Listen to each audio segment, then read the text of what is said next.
Billy and Bryan, welcome to Whistle Talks. It's such a pleasure to have you both here with us. Thank you. Thank you.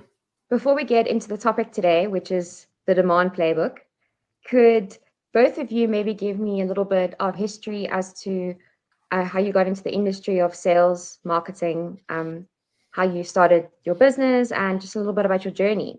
Absolutely. So Search Logic is I think we're now 13 years old. And I got into marketing, digital marketing specifically on accident. I actually took a sales job with a buddy of mine while I was in the middle of careers and kind of fell in love with it, loved business in general. So another buddy of mine and I started Search Logic, and it's been a real fun ride. I bought him out about 7 years ago, give or take a little bit. Brian, around that same time, joined the organization, and he and I have really grown together as friends, obviously, but also partners in business and in work, and kind of the goal of growing Search Logic and other organizations. So Search Logic at its core has always been a paid media management firm. But I'd say over the last couple of years, we've transitioned into or focused more heavily on full funnel revenue growth, and how multiple digital aspects impact revenue for our customers, and what can we do to support and help them in that. I have been in digital marketing now since 2008, so going on roughly 17 years. About 8 years ago, I joined Billy, and he said the changeover happened about 7 years ago. I was here for about a year before it happened. And then from there, it's been really kind of a rocket of growth and change over the last 8 years. So it's been a really interesting kind of adoption of some different direction, right? I've been in digital since, Google ads were in their infinite, so it's one of those things where, really kind of going away from Google a lot of ways and going towards more full funnel management, understanding how to leverage demand creation in a way where you can actually use multiple different sources. So it's been a really fun ride to be able to kind of change with the tide, essentially. So you've been there since the beginning, like since digital marketing was, before it was like a household name or word kind of thing. Yeah, Which is that's amazing. true. So you've seen it like evolve, grow, and now everyone talks about it. So I was here when Google was known for "Don't be evil." oh my word, I love that. That's amazing. I just realized this is the 22nd episode of Whistle Talks. There's two Wow. of you, and Cool. B2B. And Billy and Bryan, and we're both bald. See, Billy, There you go. You gave it away. You gave it away. Yep. Okay, so speaking about the topic of the Demand Playbook, the need for a digital foundation nowadays, I'm assuming it is imperative. Could you guys maybe speak about how important it is, what it involves, just briefly? It was several years ago, probably much longer than I'm realizing, that we started to realize how sales and marketing were so siloed in the organizations that we worked with, that there was no communication, there was no sharing of success. Sales would blame marketing for poor quality leads. Marketing would blame sales for not being good at their job and closing deals. And there was no unification across that. And it was actually a customer that we had. And again, our knowledge of this was evolving at this time as well. And so after the year contract with this organization, we heard that they had never followed up with any of the leads that our work had driven. So they canceled the contract with us, or rather did not renew. And we were left there going, we did a really good job. How does this happen? What did we miss? And so it was a real pivot point for us in how we approach digital advertising, marketing, and sales as a whole, which over time has led through this journey of what is demand generation, what is demand creation, how do they play together, how can we ensure that we are providing what's best for our customers, our clients, in the not just the execution of our work, but the consultation around what's important to have in place in order to be successful. Because paid advertising often on the P&L of an organization is one of the highest line items. We manage budgets in the millions, certainly hundreds of thousands a month. And when things aren't working well, that's the first thing that people look at, right? They go down their P&L and they say, what is this thing? Let's kick that out. And so Brian and I have spent years more or less perfecting our vision or our approach to demand generation, demand creation, and that's led to our Demand Playbook, which is the entry point into how we work with any client. A lot of what we do, I feel like we've tried to put together a plan of action, an overarching strategy that approaches the basic foundational work that most brands need. And what we found is that whether you're a $100,000 brand, $1 million brand, or $1 billion brand, these typical foundation pieces are usually missing. And the brands that we see that are doing exceptionally well have these foundational pieces in play. And what we've noticed is that we approach it a little bit differently than your typical media buyer, because we're not coming after it like saying, oh, you need to do TV and OTT and all these fancy, very top of funnel tactics. We approach it kind of with a reverse funnel. We look at this and say, we know there's demand. People are looking for your product. And until we capture that demand that's already actively looking for you, let's not waste our money going top of funnel yet. Right. And there has to be a point where you stop divesting, in only bottom of funnel and mid funnel, so you can go top of funnel, so you can start getting that curation of new and curious people who don't know you exist yet.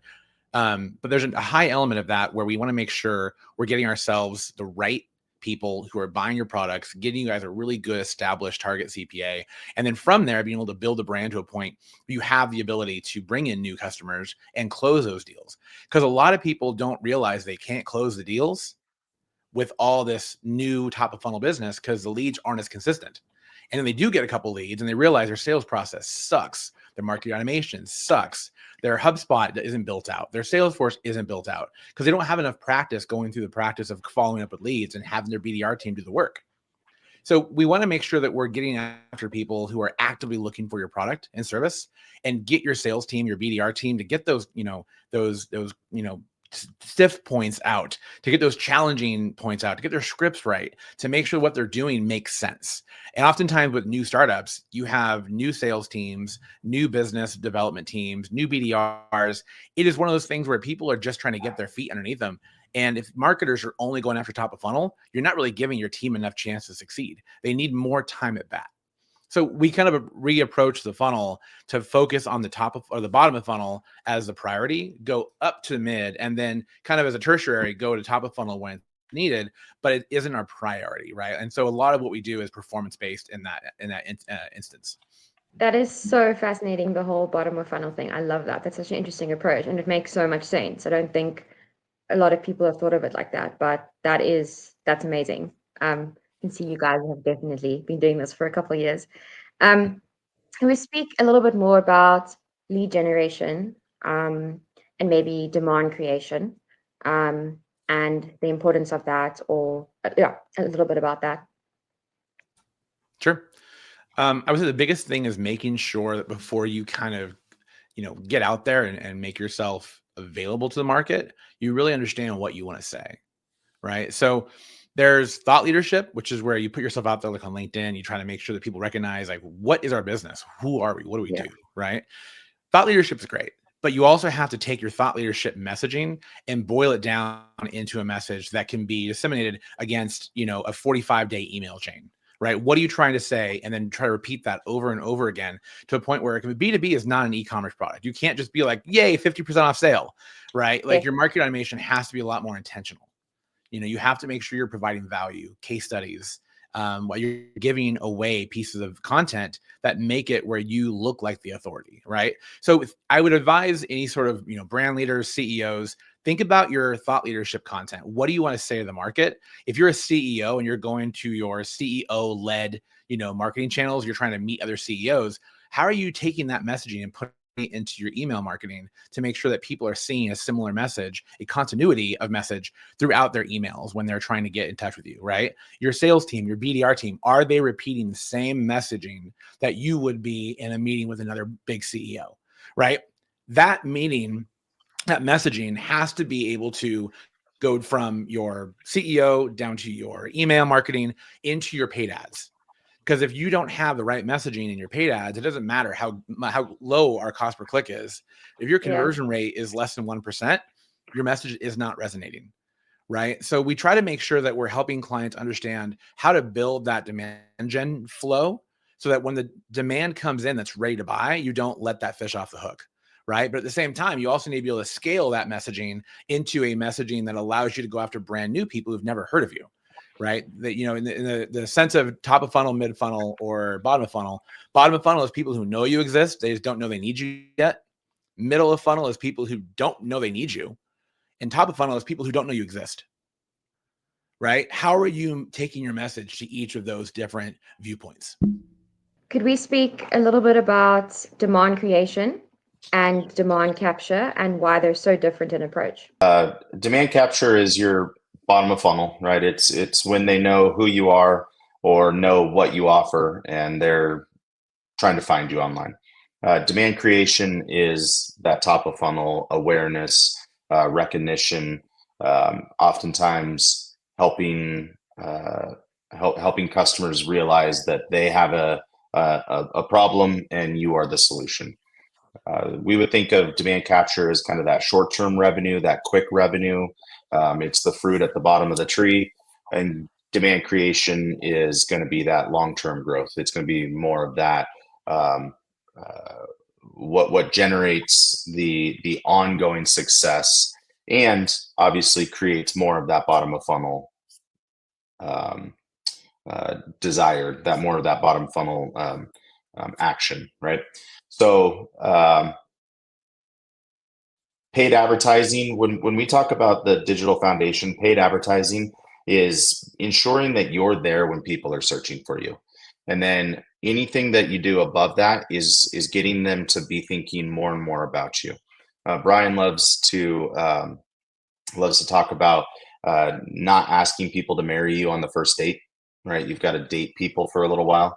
And a lot of times that's the email marketing, that's the continuity of the messaging, right? It's the white paper downloads, it's the podcast interviews, it's, you know, fill in all the blank of all these what seems like ancillary marketing activities, but the reality is you are creating a loyalty, an authority that people then, when they see your name searching that bottom of funnel, they automatically go and say, that's who I need to talk to because I've seen them, I recognize them, and that's the expert.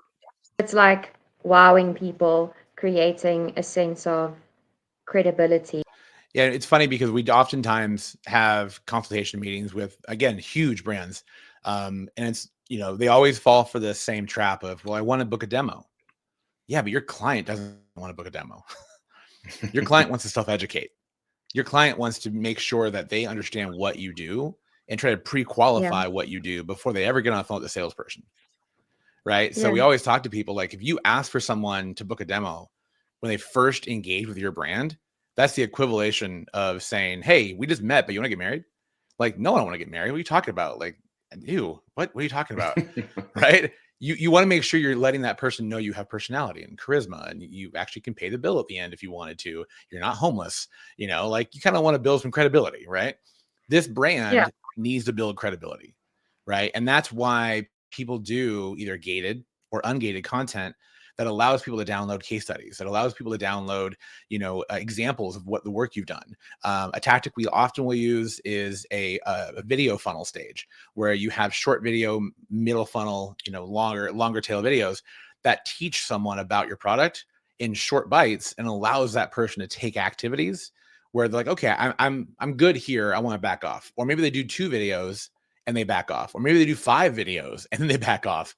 But you know, if that consumer has watched 5 of your videos talking about your product, they're likely engaging to the point where they're going to want to book with you in the future.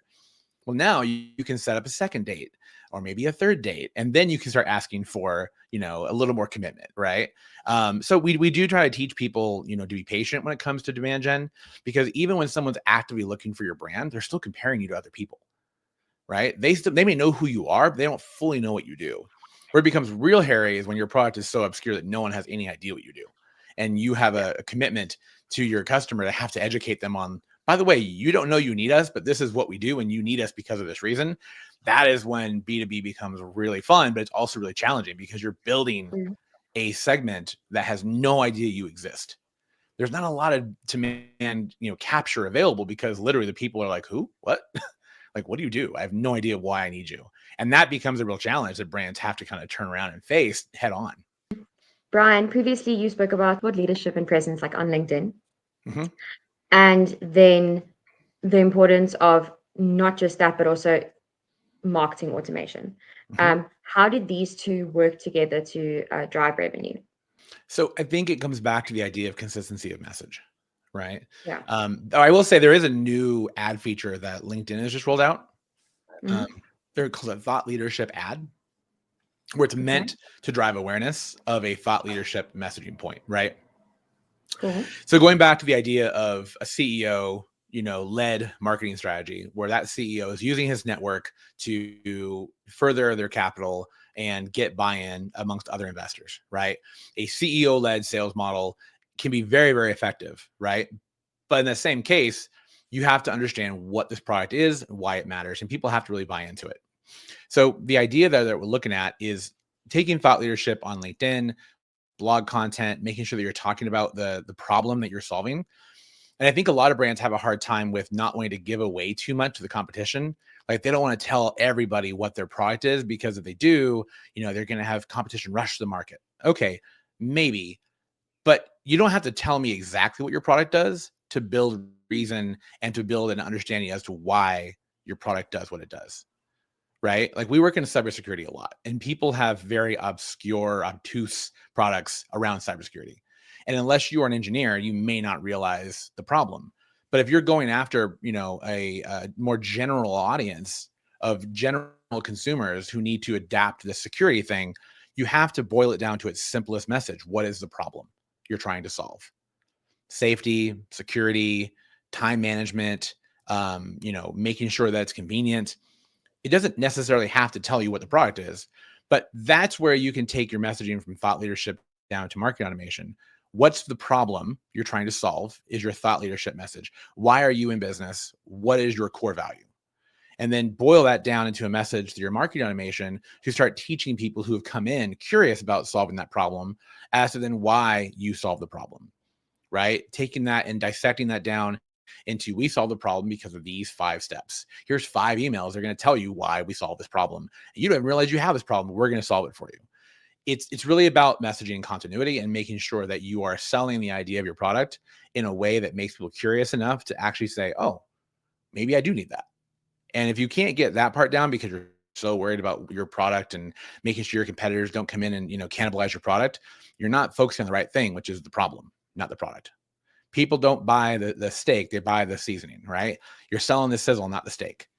So that's the same basic sales principles, but it's trying to take that messaging into a point where you can really kind of stretch the overall continuity across multiple channels, multiple directions. So it is a consistent, message that you are able to say amongst your entire organization. Do you podcast often? Yeah. I can tell you've got everything set up. Yeah, Like, we have the amazing. Smart Tech Spotlight podcast we do, where we Oh. feature different brands. And we bring on some really great brands that talk about either problems they solve in the B2B space, e-commerce space, the music marketing space, the finance space. We have a lot of different entrepreneurs and brands that we talk to, and a lot of it is really kind of helping get to know what these products and services are, so that Yeah. people who are small business owners or looking to expand their product line have an access to these really kind of cutting edge technologies. I actually Cool. introduced you and David again, Brian. David's the CEO of Whistle, Yes, so I saw that. David will eventually be on the Smart Tech Spotlight. I was actually trying to find a time before we got started, so it's gonna probably be sooner than later. Yeah. Oh, I'd love that. That would be amazing. That's and like he's got a really big like following on LinkedIn, and people love to hear what he says, and he's got a very good sense of humor. So that's super cool. Yeah, we have a really Okay, cool company well, we just interviewed that does. They customize the sheet that goes in your box before they package it, so that it can try to oh, upsell to specific products. So based on what you bought in the first part, they actually customize the insert with specific products that they think you might like as an upsell. Different QR codes for different sales offers. That company is really cool. We just did an interview with them. And we did another really cool interview that's had probably our most views with a company called Data Speaks, which is we use for all of our data attribution and our data science. So really, really cool company. it was such a pleasure to meet you both. You as I well. feel really, really honored to have you both on Whistle Talks. And You as well. thank you so Likewise, much for your Kayla. time. Thank you. Thank you much.